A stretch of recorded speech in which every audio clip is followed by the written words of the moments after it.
Go ahead and get everyone checked in. Um, so as I call your name, if you could unmute and if you have a name on the screen, just let me know if that's correct or give me your full name. Um, and let me know who you're representing here today, whether you're the applicant or a property owner or a neighbor or some other party. So I'll start with, is it Maya?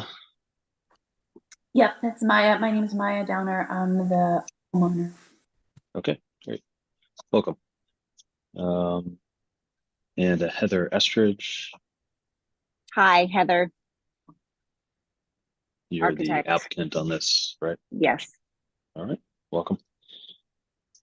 And we have a Tom Moore. Tom, are you there? Yep, I'm here. It's Tom Moore with Pinnacle Engineering. I'm the structural engineer on the project. Okay, great. Tom, do you intend on providing any testimony during this hearing? If I'm asked. Okay. If you do, I'll just ask at that time that you activate your camera. Okay. But we can cover that when we get to it. David Kritz. I'm a neighbor. I've had several questions answered by Trey with this time to listen. Okay, great. I'll give you the same sort of statement that I gave Mr. Moore. If you do want to provide any testimony later on, I'll ask that at that time you activate your camera. Jim Haynes. Looks like he just walked away. Jim, are you with us? You'll need to unmute if you are. Okay, here I am. Hi, Jim. Who are you representing here today, or how you attached to the project, if at all? I'm the geotechnical engineer. Okay, great. Welcome. All right, and we also have Trey Sheldon from the zoning department. Welcome, Trey. All right. On the applicant owner side, are we expecting anyone else to join us here today? No. Okay. There's another person in the room. He's right there. He'll be listening. If he needs to come over, he can. Okay. I'm a property owner. I'm on a deed with my daughter, Maya. My name is Mark Downer. Okay. Welcome, Mark. Thank you. I Looks did like we not have some. for testimony or anything like that. Okay. Looks like we have some additional folks trying to join us now, so I'm going to go ahead and let them in, try to get them signed in. Is there a Lindsay Dressman with us?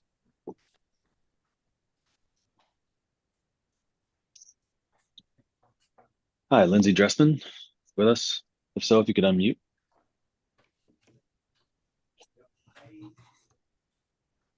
Ms. Dressman? Yes. Hi. My name is David Sturkey. I'm the zoning hearing examiner for the city. I'll be presiding over the hearing. Is your name Lindsay Dressman, and who you're representing here today? Just myself. I'm the neighbor of the property in question, so just here for more information. Got it. Okay, great. Welcome. Ms. Dressman, if there is a time where you want to ask questions or provide any additional testimony, I'll ask at that time that you activate your camera. All right, and we have Patrick Donnelly, who's not connected to audio, so let's go ahead and get started while I assume he's trying to make those attempts. Okay, so I'm going to read through our hearing script. This will basically just cover the procedure for the hearing, and then we'll jump into it. So this is the February 21st, 2024 session of the zoning hearing examiner docket. The case before us today is case number Zh20240007. That's 3966 Feemster Street.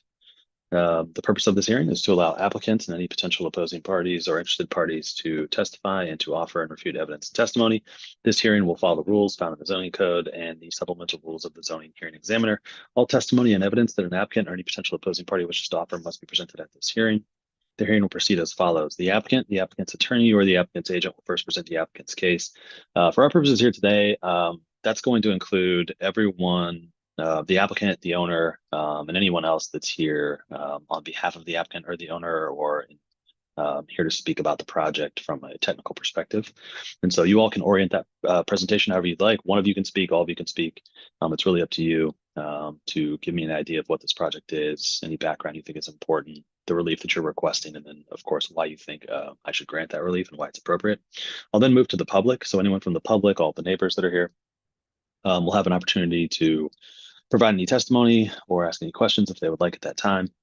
I will give the zoning plans examiner for the city, Trey Sheldon, an opportunity to provide any testimony in addition to his staff report. In the event that any party testifies or offers argument in opposition to an application, the applicant will have an opportunity to respond to that testimony that was offered in opposition. And then finally, the applicant will have an opportunity to make any closing statements. After all presentations have been made, I will close the hearing. Decisions may be expected within 2 weeks. I may limit or exclude any testimony that I deem irrelevant or outside the scope of the application being considered. I may interrupt any speaker to ask questions or to make any comments. In the event of any technical difficulties with the video conferencing technology, I'll do my best to troubleshoot those issues on the fly, but to the extent there is some defect that prevents us from meaningfully going forward with this hearing, I may continue or postpone the hearing at my discretion. Okay, Mr. Donnelly, are you with us? If so, if you could unmute. Yes, I'm here. Can you hear me okay?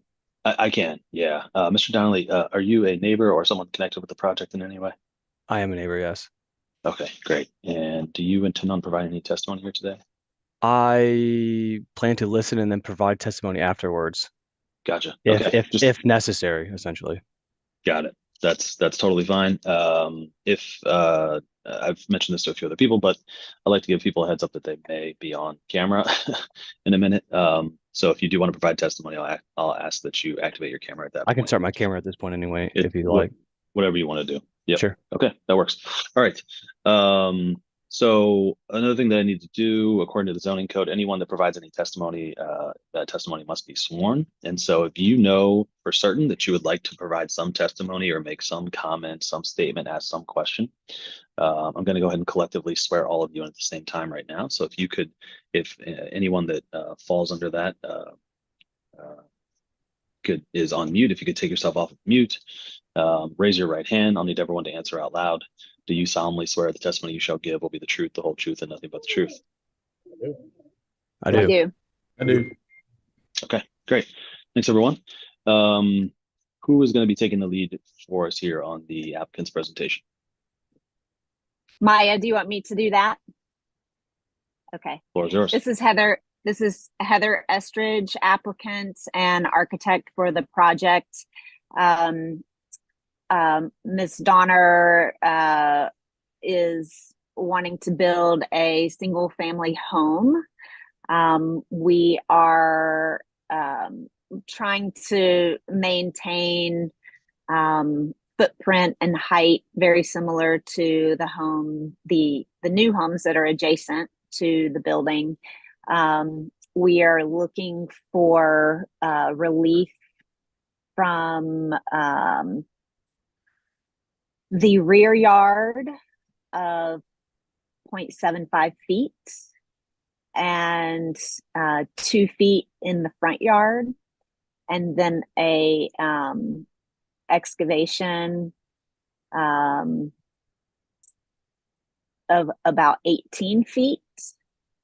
We're a total of 26 feet, so we're 18 feet over the 8 feet allowed.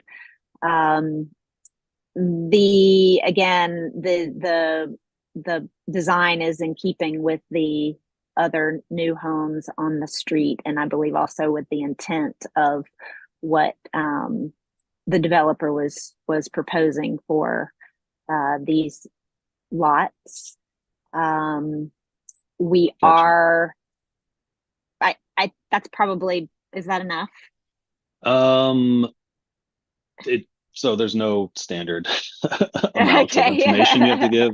I wanted to do like a little bit of table setting before you were going to go on, but so my understanding I'm sorry. is no.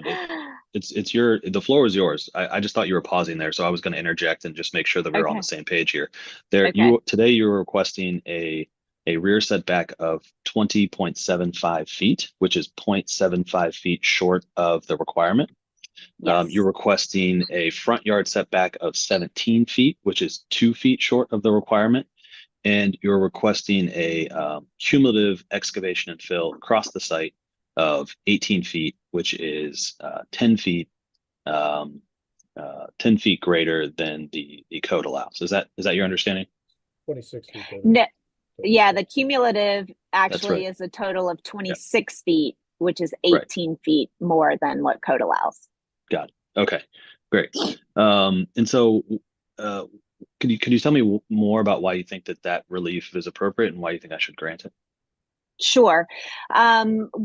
Because of the way that the buildings are set up, and again, we were kind of following what other people have done.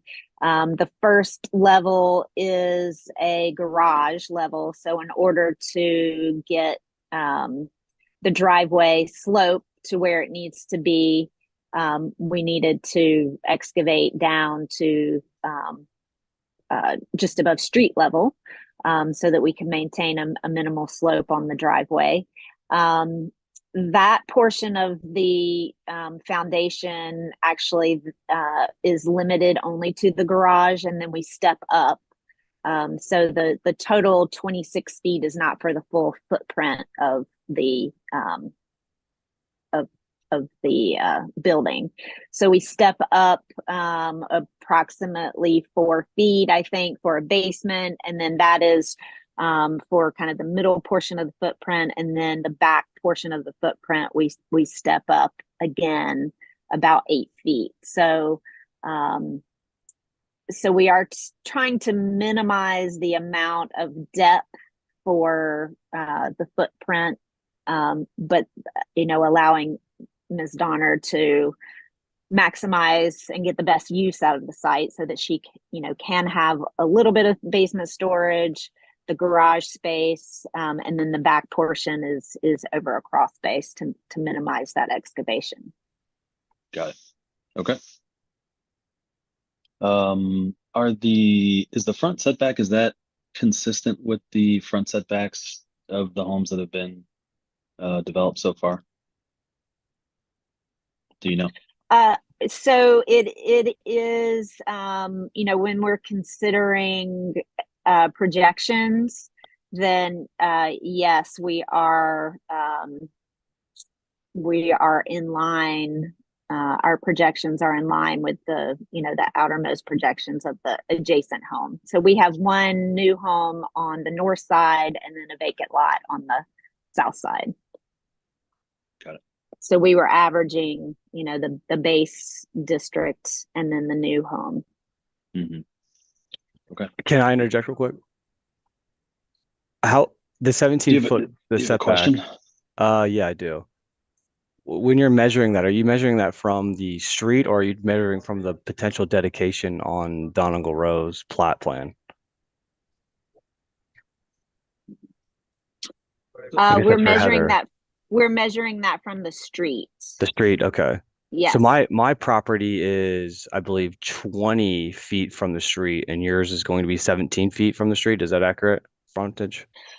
Well, so it is a portion of a balcony that is within that Okay, so 20 the feet. the So balcony is coming face, at 17. Okay, and correct. so The the face of the building is actually at 20 feet. and the driveway going to the garage is going to be nearly 20 feet. Correct. Okay. Ms. Estridge, anything else you wanted to add? I think the only other thing is that, this, the footprint of the building isn't extruded all the way up to the top. So our overall composition, is also kind of minimized. So, we've got garage level,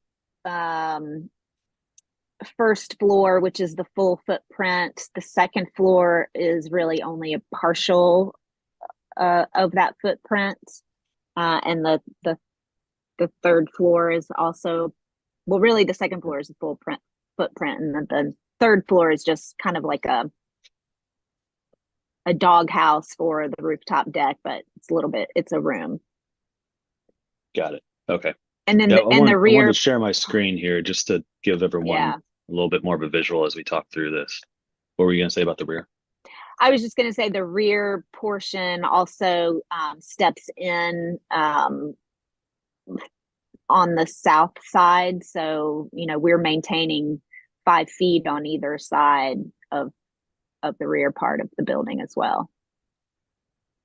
Got it. Okay. Are you referring to like this area here? Yes. Mm-hmm. Okay. Got it. All right.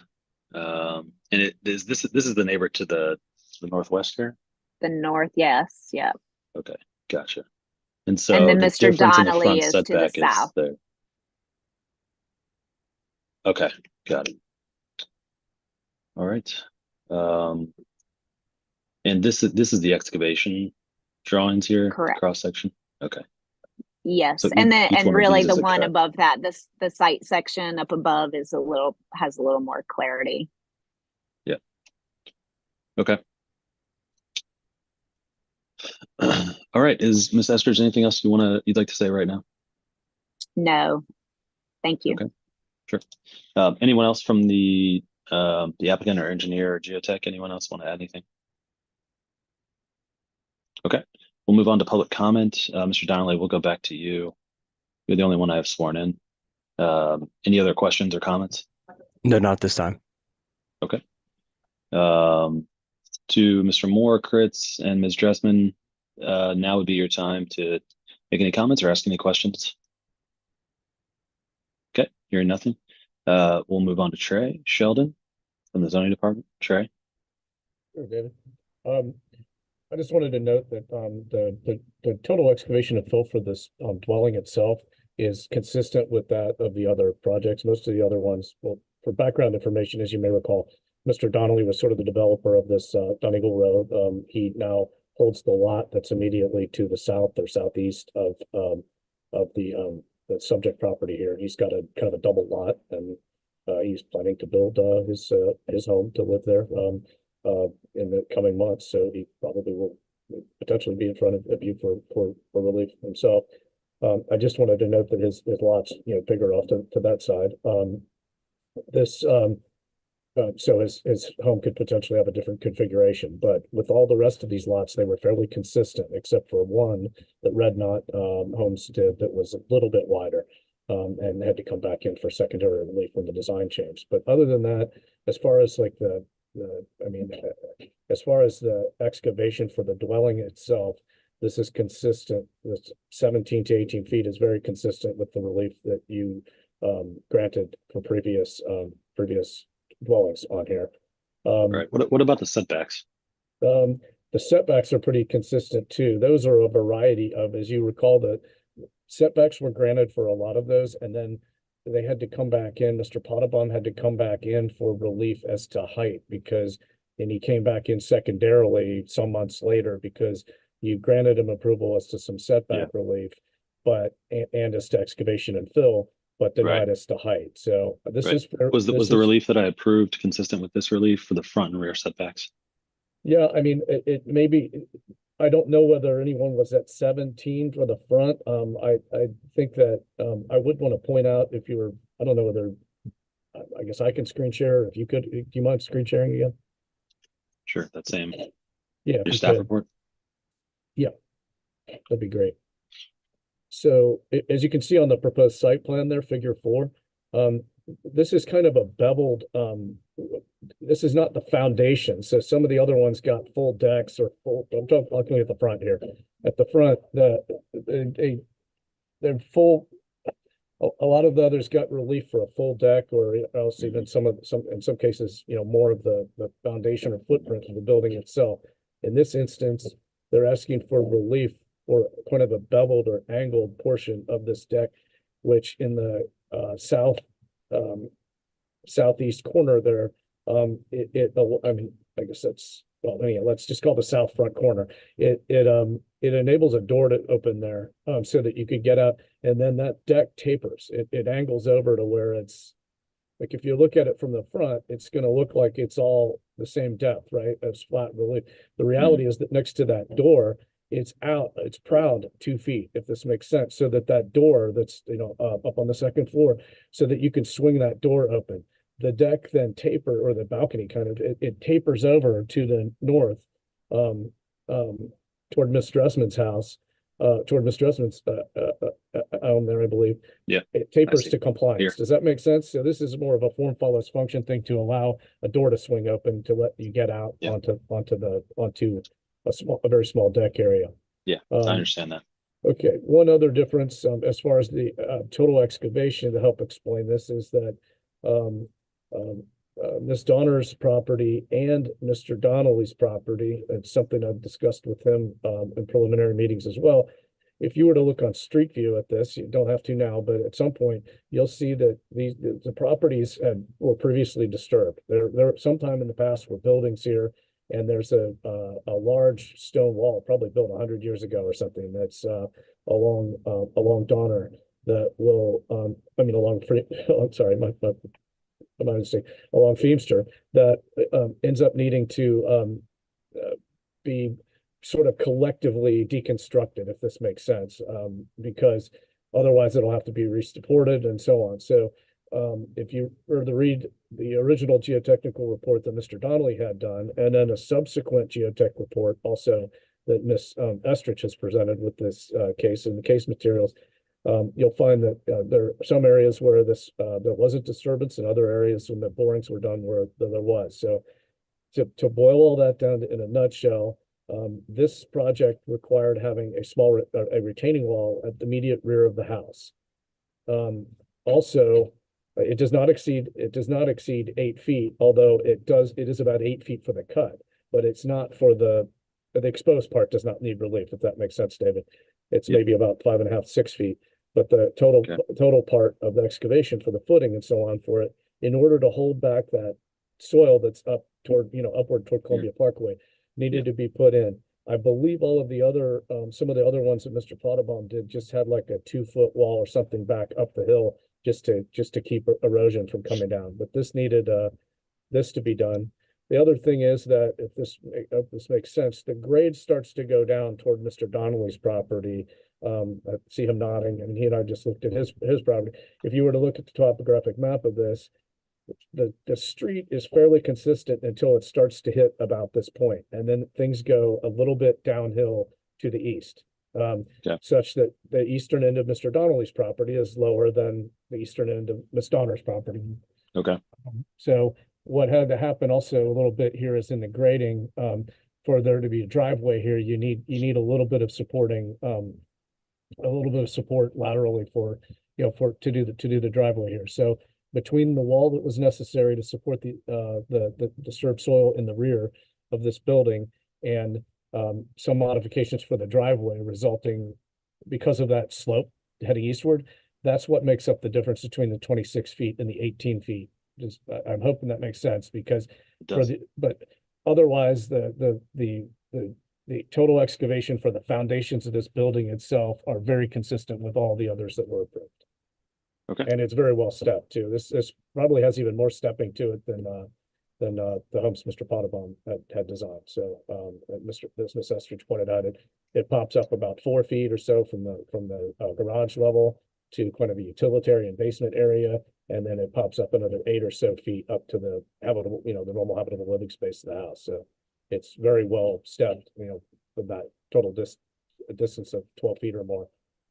There's very adequate stepping. So beyond that, the only other thing to point out is that the massing of this house is less. It didn't need the relief that you granted. Mr. Potterbaum, some of the things for Red Knot had to come through for relief even a second time after reducing the height of it, whereas Ms. Estrich has designed a home that completely fits within the building envelope, and it just simply has less massing. As you might have noted, it has some breakup to it. It's not just a big cube with a roof deck at it.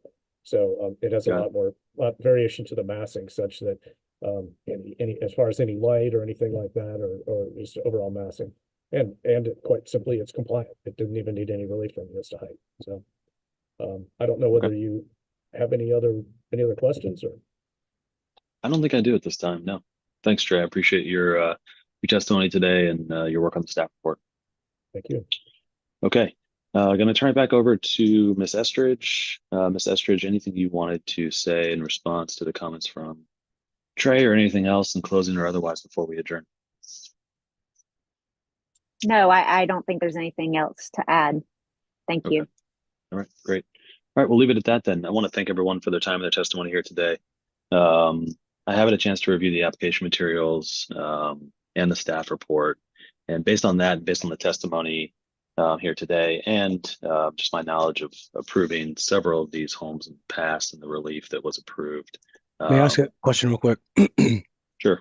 Yep. Go ahead. This is in regards to Trey. Trey, on one of the pages there, you were looking at the envelope of the property that Miss Estridge designed. It looks like a part of the property came out of the envelope a little bit. Can you speak on that just a little bit? It's more about the average and not really necessarily just a piece of coming out of the envelope for the height restrictions with the city? I don't know if you can pull up the elevation drawing again, David. I can explain it pretty quickly.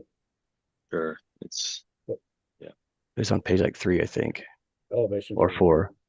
is it this one? Yeah, that one. Yep. Yeah. You're talking about this space? Yeah, that little piece that just comes out of the envelope.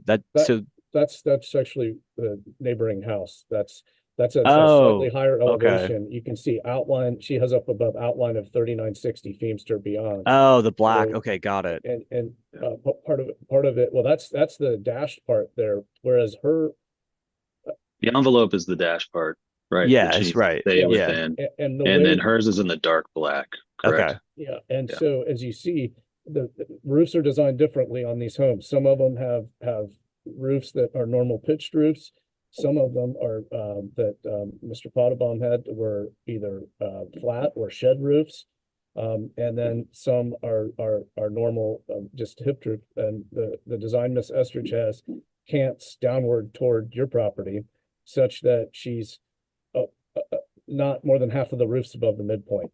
So she has, you measure up to the midpoint of any roof there. So a flat roof just goes to the flat part. If it's a shed roof, then you go to the midpoint of that of the actual roof itself.